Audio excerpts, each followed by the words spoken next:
Bienvenidos a Sevilla.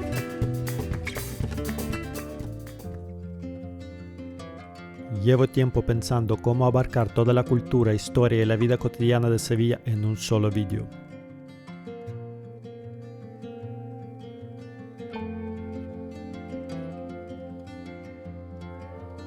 Y mientras me tomo el té, se me ocurre hacer un recorrido como si estuviera simplemente paseando con un amigo contando la historia sobre las partes que encontramos por el camino.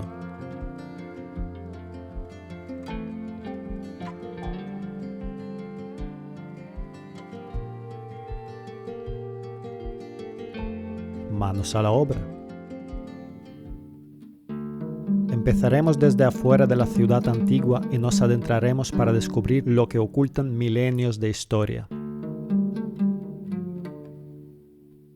La muralla islámica del tramo entre el Arco de la Macarena y la Puerta de Córdoba corresponde a la ampliación ordenada según Ibn Darí por el segundo sultán almorávide Yusuf ibn Tasufín.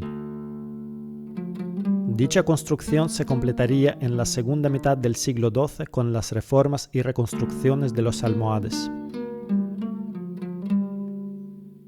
Debido al avance cristiano tras su victoria en la batalla de las Navas de Tolosa de 1212, el califa Yusuf II emprendió una serie de reconstrucción de las murallas y acometió la construcción del antemuro o barbacana e hizo excavar un foso alrededor. La Puerta de la Macarena en su actual configuración, con un gran arco enmarcado por pilatrones y rematado por jarrones, corresponde a la obra llevada a cabo por el arquitecto José Chamorro a comienzos del siglo XIX, pero es un buen ejemplo de las sucesivas reformas que se realizaron en las puertas de la ciudad a partir del siglo XVI para adaptarlas a las nuevas necesidades urbanas.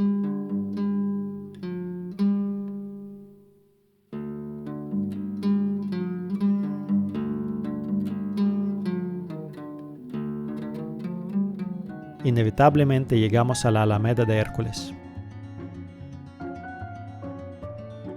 La Alameda de Hércules fue construida en el año 1574 sobre un pantal por iniciativa de don Francisco de Zapata y Cisneros, conde de Barajas, en el que dispuso fuentes y árboles varios. Desde aquel momento fue la zona de paseo por excelencia de la aristocracia renacentista y barroca. La Alameda de Hércules se considera el jardín público con más antigüedad de España y Europa. El famoso escritor romántico Gustavo Adolfo Bécquer nació un 17 de febrero de 1836 en la Alameda, concretamente en la calle Conde de Barajas, en la que hay una placa que recuerda dónde estaba su hogar. Aunque Sevilla estaba cercada por la muralla y tenía varias infraestructuras de drenaje, la Alameda era una zona muy propensa a inundarse debido a su cercanía al río y a su baja cota. De hecho, en el año 1649, cuando Sevilla estaba asolada por la peste, se cuenta que la Alameda estaba tan inundada que los barcos podían navegar en ella. Si vas a la calle Santa Ana, podrás ver un azulejo que indica el nivel de inundación al que llegó la ciudad. Ahora seguimos andando y conociendo las calles de Sevilla. Este laberinto de calles estrechas nos lleva a las setas.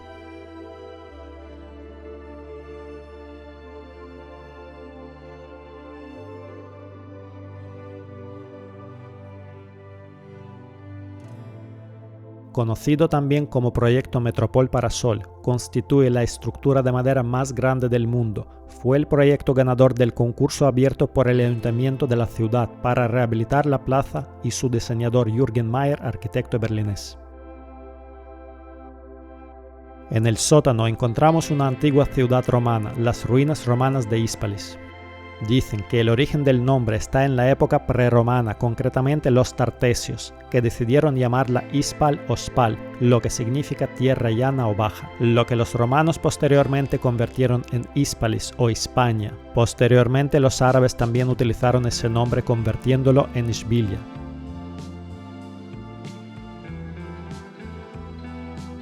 Aún en la actualidad no existe una única teoría sobre los orígenes de este nombre y la evolución que ha ido teniendo a lo largo de la historia para acabar convirtiéndose en la actual Sevilla.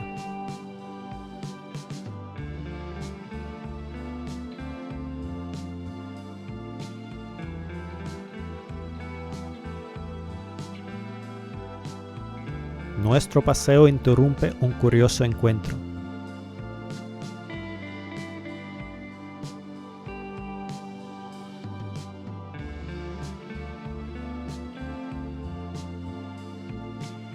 Por el camino encontramos la casa natal del pintor español Diego Velázquez. Sí, nació en Sevilla.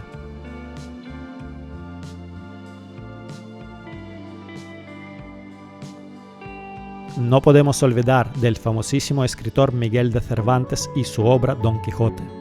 La calle entre cárceles, su nombre se debe así al estar situada entre la cárcel real y la cárcel de la Real Audiencia. En esta cárcel estuvo Miguel de Cervantes. Aquí pasó Cervantes 7 meses en 1597 y aquí es donde empezó a escribir a Don Quijote. El patio de los Naranjos del Salvador es el antiguo patio de las abluciones de la mezquita de Ibn Adabás, el cual estuvo en este mismo lugar. En la época musulmana era la mezquita de Ibn Adabás y era la mezquita mayor de Sevilla desde el año 829 hasta el 1182, fecha en que el sermón de la Yudba pasó a pronunciarse en la nueva mezquita Al-Jama al-Mu'adh, actual catedral de Sevilla. En la incursión vikinga del año 844 en Sevilla, esta mezquita fue duramente atacada con flechas incendiarias, ya que la gente se escondió dentro. Desde entonces empezó a llamarse la Mezquita de los Mártires. Otro dato curioso sobre la incursión vikinga en Sevilla. Después de quemar la mezquita llegaron las fuerzas desde Córdoba y hubo un enfrentamiento sangriento donde los musulmanes marcaron victoria en un campo que hoy en día ocupa el aeropuerto de Sevilla.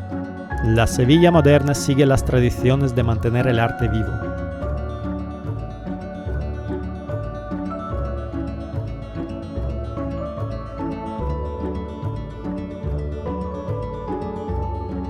Aquí vemos unas piedras que permanecen como vestigios de una costumbre de Sevilla del siglo XVI. Vemos estas piedras circulares que son antiguas ruedas de molino. Esas ruedas de molino que habían quedado en desuso eran reutilizadas por los constructores del siglo XVI para reforzar y proteger los muros de los edificios a la altura de los ejes de los carros y evitar así los daños en las edificaciones. Este trozo del muro es lo que separaba la judería del resto de la ciudad. La judería en los tiempos de Sevilla musulmana era una especie de gueto, una ciudad dentro de otra ciudad.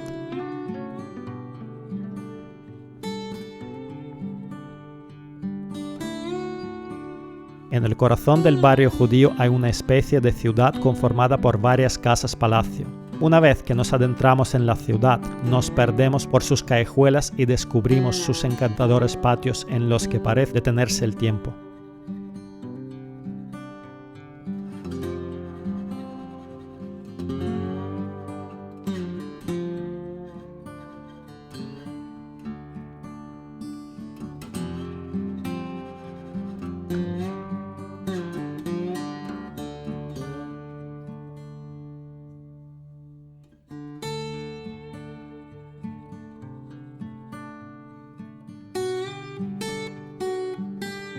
Por si fuera poco, casi sorprende más el hecho de que estas casas estén interconectadas a través de un túnel subterráneo en el que se encuentran vestigios romanos e incluso se conserva una muralla de la época a la entrada de los pasadizos.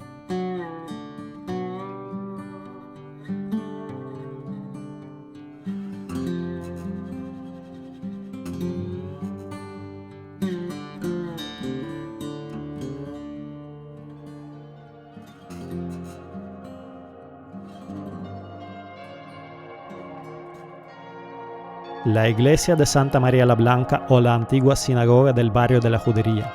La historia de Santa María la Blanca como lugar de culto tiene sus orígenes en una época muy antigua. Se trata de un lugar en el que está constatado un uso con sentido religioso y de culto que podría remontarse hasta época visigótica.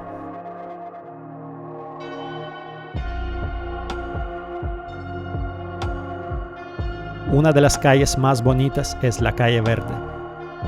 En esta calle podemos ver un importante monumento, la Casa de los Padilla, una de las viviendas sevillanas más antiguas. Desde la calle Verde podemos contemplar un patio con columnas renacentistas en los que se aprecia el escudo de armas de la familia en uno de los frentes de sus capiteles.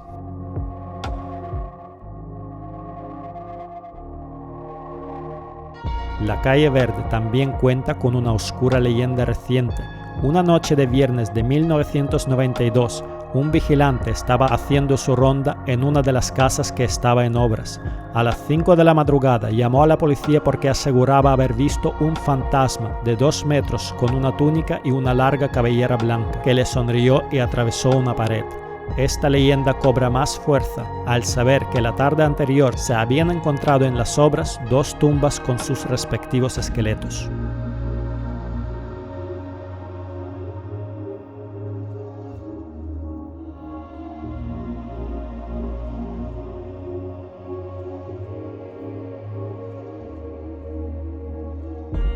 Antiguamente estuvo en la plaza la parroquia de Santa Cruz, que daba nombre al barrio. La iglesia, de estilo mudéjar, aprovechó una de las 3 sinagogas que había en la judería sevillana y fue convertida en iglesia cristiana tras los sucesos de 1391. La iglesia estaba en estado ruinoso cuando fue derribada en 1811 por el gobierno de ocupación francés, que emprendió un plan de reurbanización de la ciudad.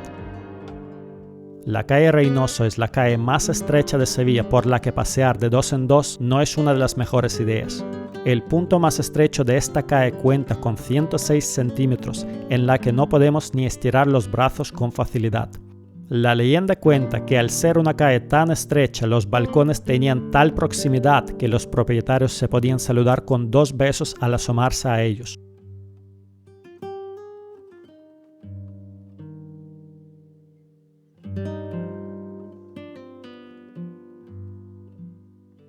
Se encuentra en paralelo a los jardines del Real Alcázar, con la muralla almohade del siglo XII y las canalizaciones que traían el agua a la ciudad. Así, el Callejón del Agua es una calle que circulaba pegada al muro de la ciudad de Sevilla, una darbe que llevaba en su interior 2 tubos que conducían el agua de los caños de Carmona a los jardines de los Reales Alcázares.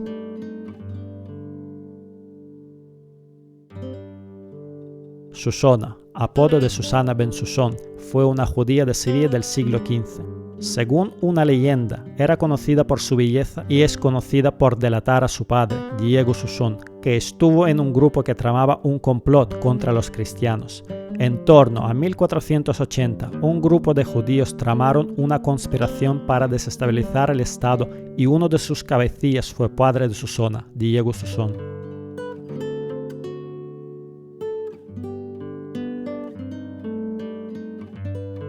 La leyenda cuenta que Susona era pareja de un caballero cristiano y por miedo a los cauces que estaba tomando la situación, le contó todo a su pareja. Él acudió al asistente mayor de la ciudad de Sevilla para informarle de lo que le había contado. Este acudió con tropas a una de las reuniones y arrestó a todos los judíos del grupo, que fueron condenados a muerte.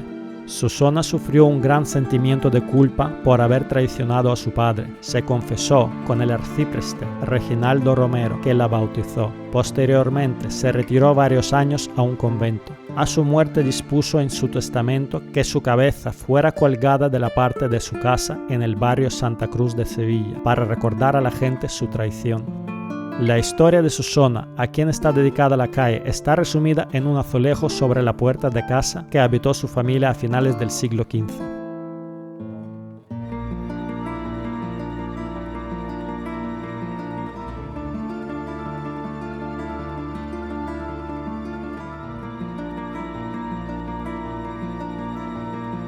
El nombre Patio de las Banderas se debe a las banderas que estaban pintadas sobre las puertas de la muralla que había en la Plaza del Triunfo y a través de la que se podía acceder directamente al patio. Los primeros ladrillos de esta plaza se remontan a la presencia de los musulmanes en Sevilla. Mientras vivían en la fortaleza, allá por el siglo X, el rey Abderramán III ordenó construir un palacio en este espacio y fue conocido como Dar al-Imara, casa del príncipe o casa del gobernador.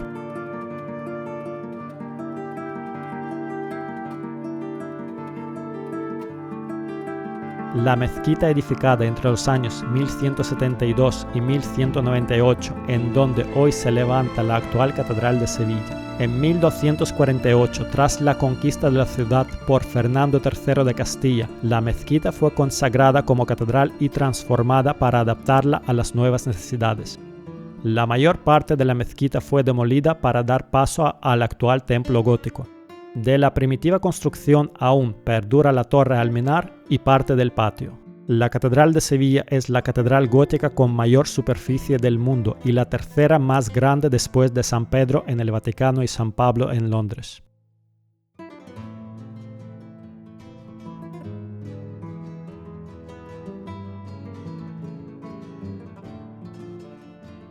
Las cadenas que vemos fuera de la Catedral de Sevilla representan los límites de la jurisdicción civil. Servía para que los ciudadanos pudiesen acogerse al derecho de asilo frente a la dura justicia del siglo XVI. Esta acogida era conocida como retramiento y dependía del crimen cometido, ya que si el crimen era muy grave, de nada servía estar en el recinto sagrado. En los siglos XV y XVI, las gradas de la catedral eran una zona de negocio en la que los mercantes cerraban los pactos y se comercializaba con esclavos traídos de África. La torre campanario de la catedral, más conocida como la Giralda, fue durante siglos la torre más alta de España con sus 104 metros de altura. No muy lejos de la judería, en la antigua Real Fábrica de Tabacos, trabajaba la famosa cigarrera, llevada a la ópera por Bizet, Carmen. En esta obra existe una taberna ubicada en la calle Agua, donde ésta se encuentra con Don José y con Escamillo. El edificio se construye en el siglo XVIII para albergar la primera gran fábrica de tabaco europea. Que una edificación así estuviera en Sevilla no es casual, ya que la ciudad ostentaba el monopolio del comercio con América. En el siglo XVI se establecieron varias manufacturas de tabaco en la capital hispalense, pero estaban dispersas por la ciudad, así que el gobierno decidió concentrarlas todas en una gran fábrica ubicada frente a la iglesia de San Pedro. Es una torre albarrana, es decir, formaba parte de un recinto fortificado con el que estaba comunicado. Su función principal era defender la ciudad. Se dice que su nombre se debe al brillo dorado que reflejaba la torre sobre el río. Fue diseñada por el gran arquitecto local sevillano Aníbal González, con motivo de la Exposición Iberoamericana de Sevilla en 1929. Su forma semielíptica es un símbolo del abrazo entre la antigüedad metrópolis y sus colonias. Cuando la Plaza de España fue construida, se planeó que tras la Exposición Iberoamericana el edificio albergase la Universidad Laboral de Sevilla. No obstante, al final se repartió entre diversos organismos oficiales como la Delegación de Gobierno en Andalucía y la Confederación Hidrográfica del Guadalquivir.